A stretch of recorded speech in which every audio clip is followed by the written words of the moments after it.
Are Jack Black, Dwayne "The Rock" Johnson and Ryan Reynolds actually acting? Or are they just playing slightly adjusted versions of themselves in every single movie that they're in? That's the question that we're going to attempt to answer in this video. This isn't about talent, this isn't a personal attack or anything. Is that like a personal attack or something? No, all three of them are incredibly talented and successful and charismatic and funny and all of those lovely things. It's about something more specific, something more sacred. The craft. That's where the craft is. Acting isn't just about being likable on screen. It's about the actor transforming themselves into somebody else for a couple of hours. And that's where we need to draw the line. Great actors are able to strip away their own personalities and instincts and create someone new from the inside out. Their posture, vocal rhythm, breathing, physical tics, emotional accessibility, every detail is customized for that specific character. Sometimes that transformation is subtle, sometimes it's dramatic, but in either case the actor disappears and the character lives. Now Jack Black is basically a human firework. He's loud, he's colourful, he's unpredictable, and he's also very entertaining.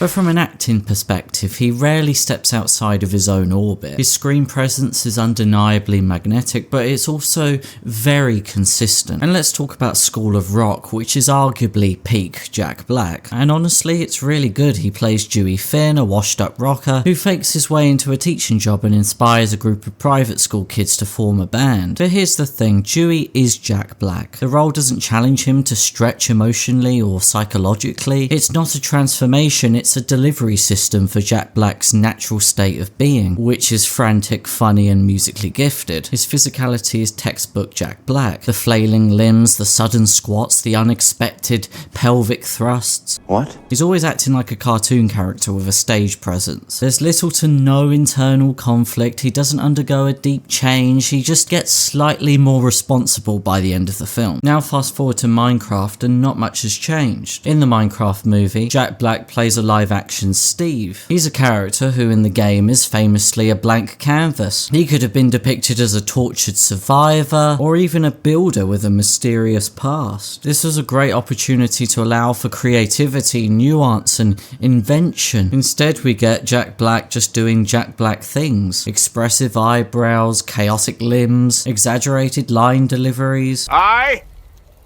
I'm Steve. There's no character arc, there's no emotional layers, there's no shift in tone or pace or behaviour, just the same chaotic energy we've seen time and time again in every other film that he's been in. And the thing is, it's not about volume. Robin Williams was loud, Jim Carrey is loud, but the difference is range. Robin Williams, for example, could shift from completely unhinged like he was in Aladdin to really restrained like he was in Good Will Hunting. In that movie, Robin Williams plays Sean Maguire. He's a soft-spoken therapist who's carrying the weight of grief, disappointment and emotional restraint. Like when Sean Maguire talks about his late wife. There's no sobbing, there's no dramatic music cue, there's just this quiet look downward, a brief pause, a flicker in his voice. He lets the silence speak. And that's what acting is really, letting the truth sneak through the cracks. Robin Williams was a master of modulation. He just had this knack for knowing when to unleash his comedic instincts and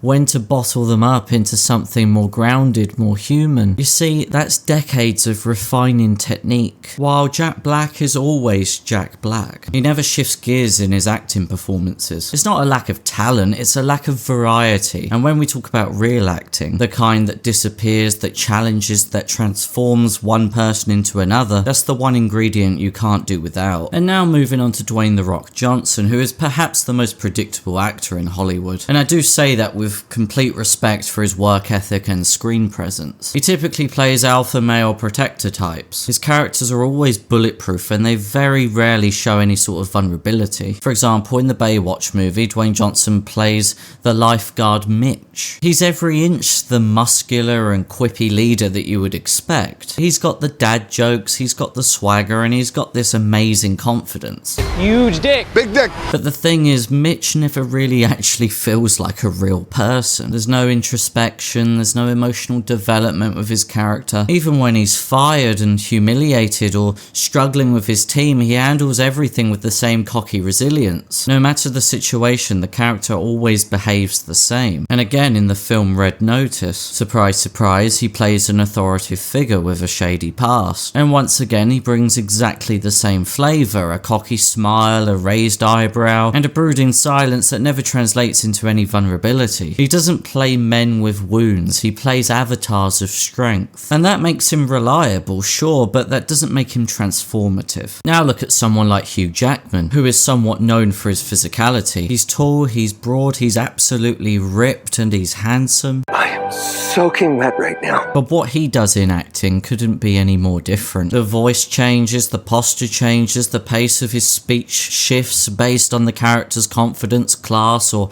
psychological state. I think it's fair to say that when most people think of Hugh Jackman, they think of Wolverine. I mean, he has played the character for over 20 years. Wolverine is a character defined by raw masculinity, trauma, and animalistic rage. But over time, that went deeper. In his final Logan movie, he plays the same character we've known, but he's older, broken, quieter. His physicality changes, a slumped posture, laboured breathing. His voice is raspier, the emotional register is lower, weighed down by all the things that he's lost. The pain is embodied, not just referenced. And Hugh Jackman has so much range as well. If you watch him in The Greatest Showman, he's expressive, graceful, energized. His movement becomes theatrical and almost like a ballerina. His voice has completely changed. He sings in full Broadway projection. It's amazing.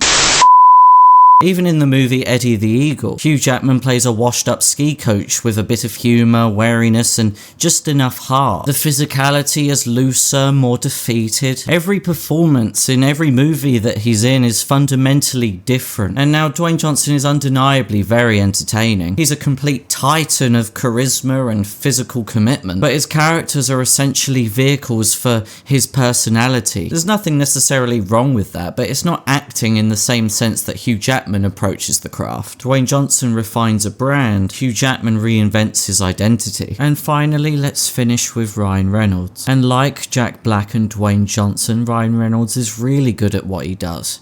Really, really good. He's got effortless comedic timing, impeccable facial control, and a kind of self-aware, fourth wall breaking delivery that makes audiences feel like they're in on the joke. But is he really acting, or is he just performing a polished version of himself? In the movie Free Guy, Ryan Reynolds plays a non-playable character in a video game who becomes self-aware and starts living his best digital life. It's a clever concept, really, and his performance as well, very Ryan Reynolds. The wide-eyed innocence, the confused charm, the sarcastic quips, even in moments of crisis. It's all very textbook Ryan Reynolds. What's missing is emotional variation. Even as the world around him crumbles or love is on the line, his reactions are always coated in comedic sugar. You could swap Guy out with Deadpool and the delivery would barely need any tweaking. And speaking of Deadpool, that was the role he was born to play. And that's possibly kind of the issue. Ryan Reynolds is Wade Wilson. The boundary between actor and character completely dissolved. It works because the tone of the film supports that kind of chaotic meta wink at the camera performance. But that performance never changes, not across the first film, the sequel,